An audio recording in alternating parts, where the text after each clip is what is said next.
it does. Hey guys, my name's Alana and welcome back to my YouTube channel. If you're new here, I post regular mental health videos and singing videos, so if you want to check that out, please subscribe to this channel. I also have a second channel where I discuss all things 90s, so I do a lot of fashion videos and just talk about 90s culture in general. Please give that channel a subscription as well so you don't miss any videos that I post. I've been inspired to talk about a particular topic that I feel is still very misunderstood and is something that I have definitely struggled with for a very long time, and I know a lot of other people have, and that is the topic of self-harm. Now, if you are new to my channel, I have a mental health story. It isn't really updated, but it kind of gives you like a brief background of like my mental health struggles and histories. So if you want to check that out, I'll also put it in the iCard and I'll link it down below. So basically I struggled with my mental health since I was 12, just a brief summary here. And I am diagnosed with bipolar, borderline personality disorder, and a bunch of anxiety disorders. So I have been receiving like proper treatment and help since probably around the end of 2018. But I've been struggling since I was probably around 12. So yeah, that is kind of my diagnosis, and obviously I have borderline personality disorder, and one of the criteria is self-harming behaviors. So not everyone with BPD struggles with that. You can definitely have BPD and not struggle with it, but I know majority of people definitely struggle with self-harm, and to quite a severe degree. Now I'm not going to make this video triggering. I'm going to try really hard to not use triggering language. As always, I try to be careful of what I say. So self-harm is still really misunderstood, and I think still a lot of parents and older people don't understand it either. I know personally, it can be really uncomfortable having to have conversations with people about this topic. Like, I talk about my mental health online, I go to therapy, like, if you hear a noise, by the way, it's just this. Yeah, like, I'm pretty open now, and I still have a really hard time when it comes to self-harm. You know, and I think there's like different levels of self-harm, and this is what I want to talk about. I think when you mention self-harm, it's such a big umbrella, right?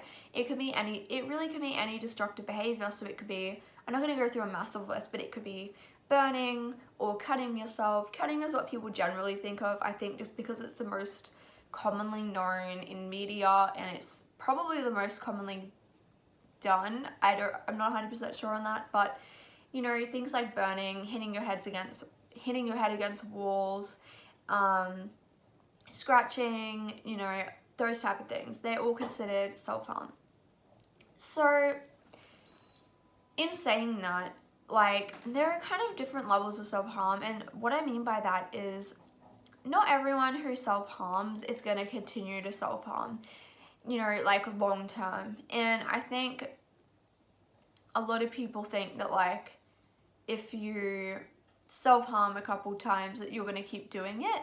That isn't always the case. It really depends. Everyone's situation is unique to them, and I know that generally when self-harm becomes your coping mechanism and your only way to cope, generally it's linked with a mental illness. I'm not saying all the time, but a lot of the time it kind of is signaling a more serious problem.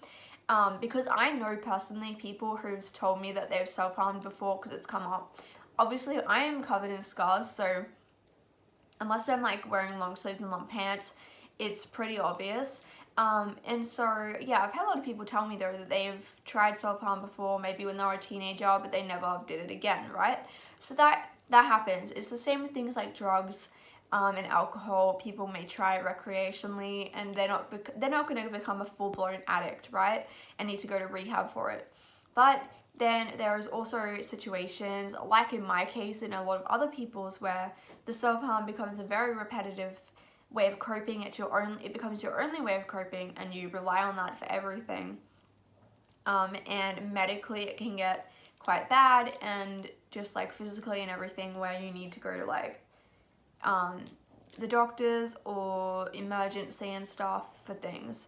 So there are different levels of it, and just because someone does self-harm once does not mean they're always going to continue it.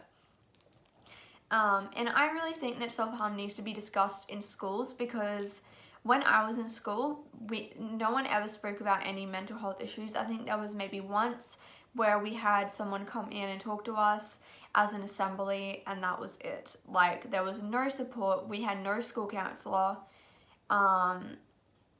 We had a chaplain, but yeah, that was really it. So in regards to like schools and stuff, I have a very big opinion on that, an issue, because I feel like this is starting even now at the ages of like 10 and 11, and you know, it needs to be dealt with now, because if you leave it, it can progress into a problem that is very hard to break. And this can become an addiction. It's not always an addiction, but it can become an addiction. And I know personally like how much like of a control, like how much of a hold it can have on you once it becomes an addiction, you know. And I think once it gets to a certain point, it's very, very hard to try to break the habit, because the way that my old psychologist explained this to me, she said that, you know, every time you think a certain way, or every time you use a certain behavior, and in my case it was in regards to self-harm, she was saying every time you have a situation and then you feel the need to self-harm, you self-harm, and then it sends a signal through your brain, and then you have another situation, and then it sends another signal through your brain, and it's like digging this trench. And so every time you self-harm, you're going over and over and over the trench, and it just like digs it bigger and bigger and bigger, and soon your brain has created a very fast shortcut of, how do I get relief, how do I fix my emotions, how do I deal with my life and my problems? Oh, self-harm, because your brain has basically linked up, this is how you cope with everything. And so as soon as anything happens, your brain will just go directly to that. And personally, like, even when I have gone times, like larger amounts of times without self-harming, my brain will still automatically go there. And for some, like, I started self-harming when I was 14, so I like literally just was about to turn 14, and I am now almost 21, and it's something I still struggle with quite badly. And so obviously that's a very large amount of time, and I think part of the reason is also that I didn't get help and intervention early enough, and so that is also a problem with people. Like, they're not getting help, they're not getting support for it, or people are just ignoring the problem or thinking that you're doing it for attention. And if you are doing it because you want somebody to see and you want someone to notice it, like, I always hid it. Like, I never wanted anyone to know, and I would get really angry at people when they found out or if they knew, because I was like, you're gonna stop me from doing, like, using my only way to cope, right? Because I didn't know how else to cope. And so, but like, there are a lot of people though who are doing, and they want people to see because they just want help, and that is fine. Like, you shouldn't be judged for that.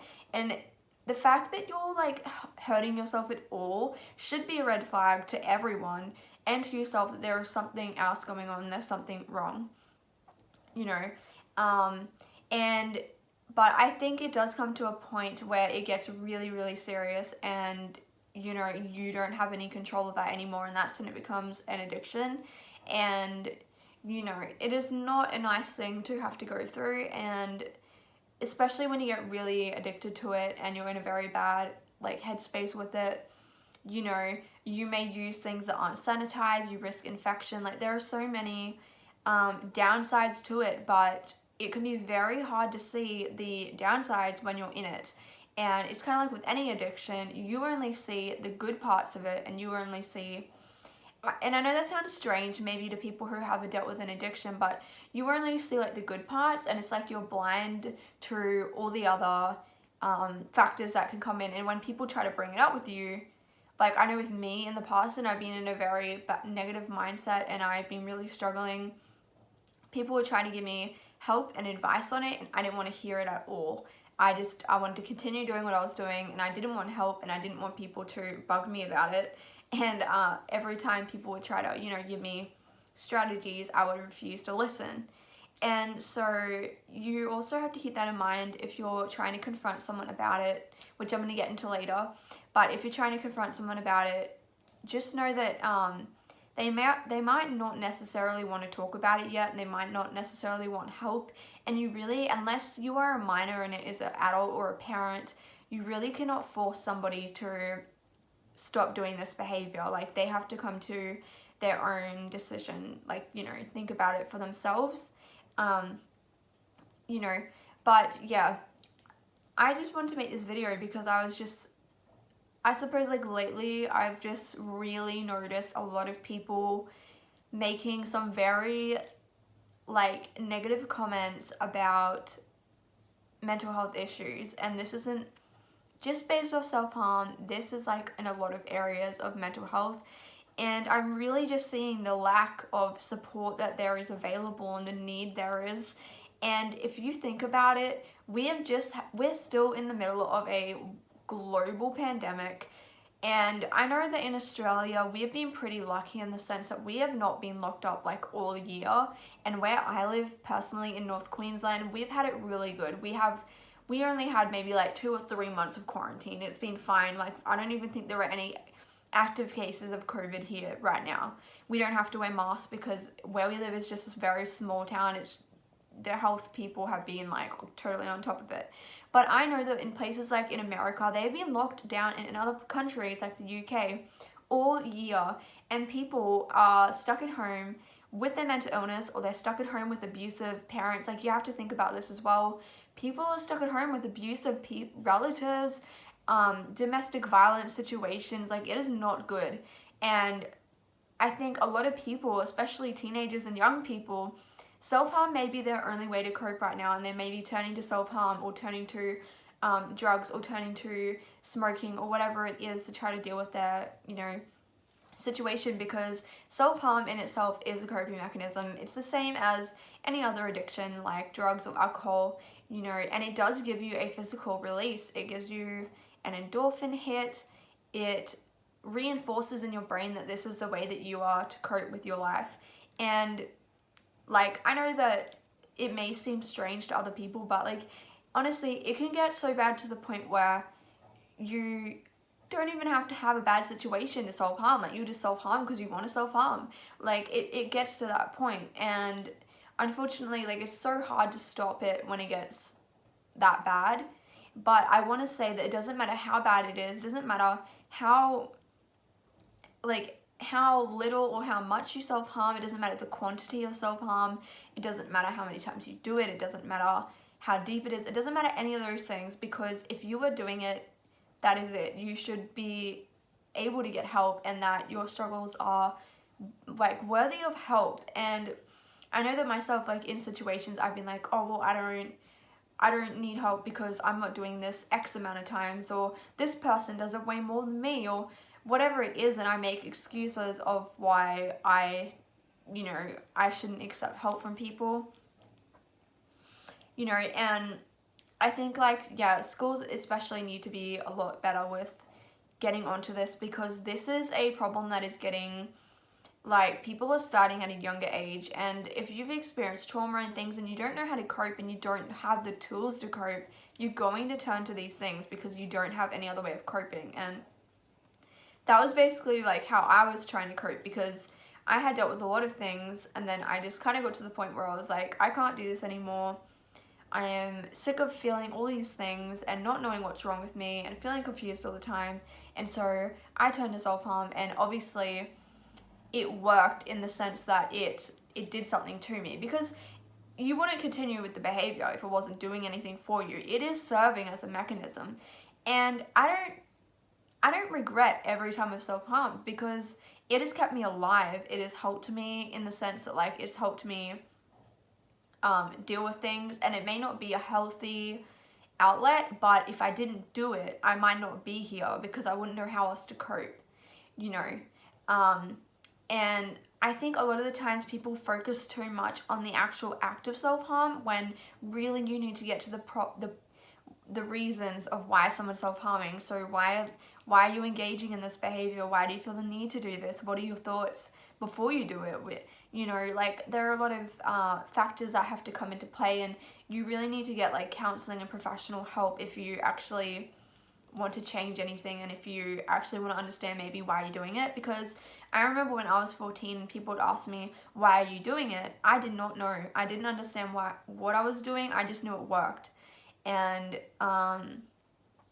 you know, I think when I was 14 and I just started doing it, it wasn't physically as like, I'm trying not to use triggering words here, but it wasn't like physically, I wasn't putting myself physically in danger, in the sense that it wasn't like I needed to go to emergency, right?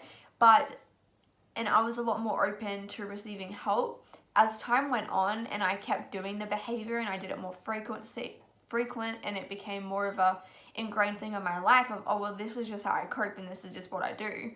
It becomes so much harder to try to break that, because you become very complacent about it, which is so bad. And like, I really don't want people to get to that point where I've been before, where you just don't care at all, you know, and you just feel like, I don't care, I don't give a rip, I'm just gonna continue with this behavior even though it is threatening my health, it is dangerous, you know. And I think you can tell when it becomes an addiction, because you know, you may use things that aren't. And the other thing is also that people can get infections, and if you don't tell somebody, that can like cause you a lot of bad problems. So please, like, if you have a like wound of any sort, like not just a cut, but if you have anything else and it's starting to look bad, like you really need to get medical attention. And I would like, obviously I am making this video to try to help people, so I would tell you, like, please go and tell a parent or tell a teacher or tell someone. And this can be so hard. Like, honestly, it took me so long to get up the courage to tell somebody, and then when I did, I'm gonna be honest with you, I made a whole video on this, which I will also put in the iCard, but people actually didn't respond very good, and you need to be prepared for that. You know, like, just because you do open up to one person and they don't listen, it doesn't mean that everyone else is going to do the same. Like, you need to keep telling someone until somebody listens to you, because, you know, like, if you just tell one person, they don't react well, they don't know what to do, then that's not going to get you anywhere. And I know how hard it can be, and I'm not sure if I'm going to make like a whole another video on this. I think I did touch on it in my how my parents found out I was self-harming or something like that. But yeah, I think the best way personally for me was to write it down on a piece of paper, because I could not get the words out. Like, I would be like, okay, I'm gonna go and tell this person, or I'm gonna go tell my mom, and I would be sitting there and I would be like thinking about it, I'd be like, do it, trying to psych myself up, and I could not get the words out. Like, it just wouldn't work. And I had a lot of people either, it was pretty bad, to be honest. People forgot that I told them this, which I think is very irresponsible. I told a lot of adults in my life at the time, and they did not follow up on it because they didn't understand it. They had no education on it. And this is why I'm making this video, because they didn't get why I was doing it. They didn't know that it's something that you will, most cases, will continue to do. And so they would leave it. They never followed up with me, and they would just, you know, think that I stopped doing it, because I started doing it on my arm to begin with, and then I was like, this is not working. Where I live, it's so hot all the time. So, you know what, just to make it easier, I'm just gonna do it in places that, you know, are easier to hide. And that's the thing, like, people, like, you probably know someone who is self-harming, like, because people will go to extreme lengths to hide this behavior. And I really hate the word manipulative, but honestly, I can say that when I've been really unwell, like, especially if I've been like really depressed, or if I've been like having a BPD episode, like, I can honestly just act like I'm totally fine, even though I'm doing it like all the time, because it becomes like a really secretive thing, and you don't want people to know about it. You want to continue doing it. You don't want people to interfere with it, like to stop you, because you feel like this is your only way to cope. And for me, it's always been like a safety net, like, oh well, if I can't cope, I'll just go and do this, you know. And it got to the point where even when I was at school, like, I would be at school and I didn't want to do it at school, because I was like, you know, I didn't want anything like an accident to happen and then like, you know, everyone find out, because then like that'd be so bad and the whole school would know. But at the time, I would just, the whole day, all I'd be thinking about is I want to go home so I can self-harm. Like, that is so bad thinking back on it, but that is how the thoughts are. And in extreme cases, you will go to extreme situations to do this behavior. And I always tell people, think of it like somebody who is addicted to like heroin or something, right? Their body is physically dependent on it. Their mind, their brain, everything is emotionally dependent on this drug. They will be homeless so that they can continue using. They will put themselves in dangerous situations with other drug dealers, with people that have bad intentions because they want to continue using, because they need to, because they're addicted to it. They are not going to use sanitary things. If they want to get like, you know, if they want to get high, they don't care. They're going to go and use whatever they can find. They're going to lie to people, and they're going to, you know, potentially manipulate people. They're going to do stuff that is morally maybe against their own morals because they need it. They will go to extremes. And I know like this is not the case with everyone, but I'm just saying that this is how bad it can get.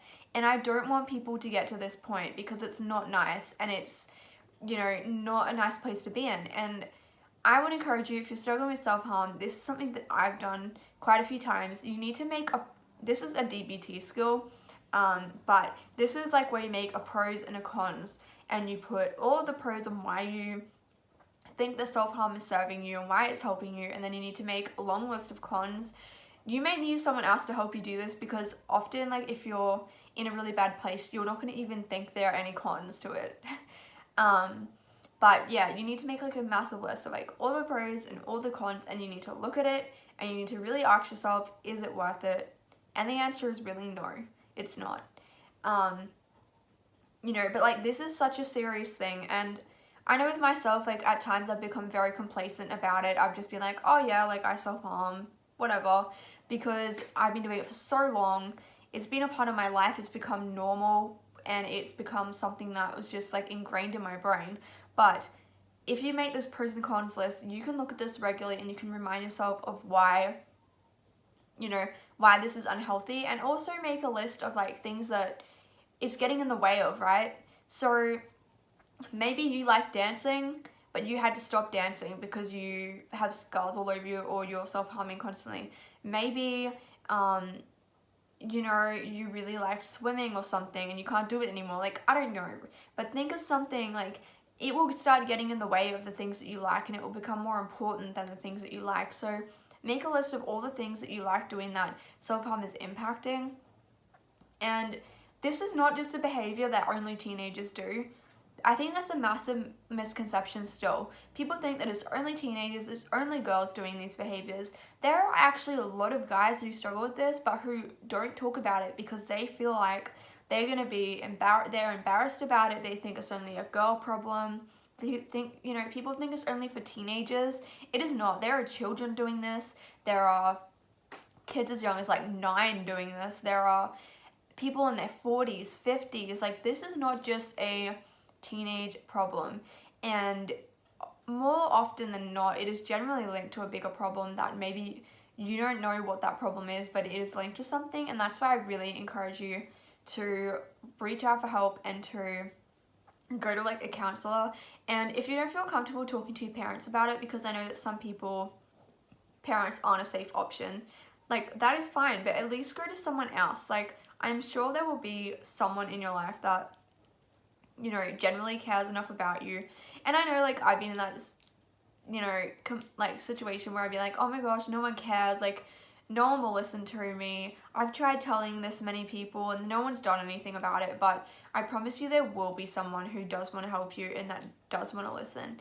I'm going to link a video that I found, if I can find it again. It's an Australian, it's kind of like a TED Talk in a way, but it's not a TED Talk. But it's this lady who's talking about self-harm, and she makes some really good points. And she's talking to adults, specifically people in education systems. She talks about self-harm, and she actually has scars on her arms, like old scars. So she really gets it, and she makes really good points. And she also talks about like the medical side of it, because I know that like a lot of the time you don't want to go to emergency because you're embarrassed, you don't want to go to the doctor. Like I know myself, at times I should have gotten medical attention and I didn't, and now I'm left with really bad scars that could have been avoided if I had gone to a doctor or something. Like if you're not going to do that, at least have stuff at home that you can kind of fix it yourself. Like if you get steri strips, like buy them, use them. It can be really hard to put them on yourself, but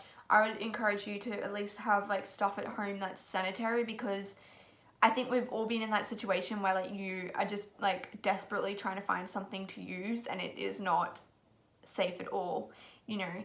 And I don't want you guys to be putting your, you know, risking your well-being by that. Your goal shouldn't really be to like say I'm never gonna do this again, because that's really unrealistic.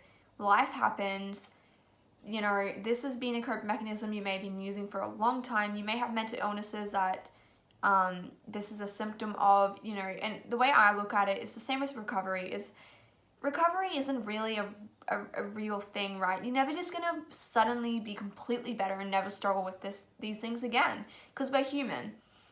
But I think if you can say to yourself, I'm going to try to use harm minimization, I'm going to try to decrease the behavior, I'm going to try to replace this with healthy coping mechanisms and things that, you know, actually help me, then you can eventually stop the behavior and decrease it, you know.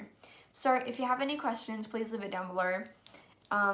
I'm always here if you want to discuss anything. If you want to talk to me, you can send me a DM on my Instagram, and I'll leave the link to that video that the lady, with the lady talking about self-harm, if I can find it, and I'll also link my other videos in this video as well. Probably just in the iCard, or maybe I'll put it down below. But please subscribe and press the like button if you want more videos.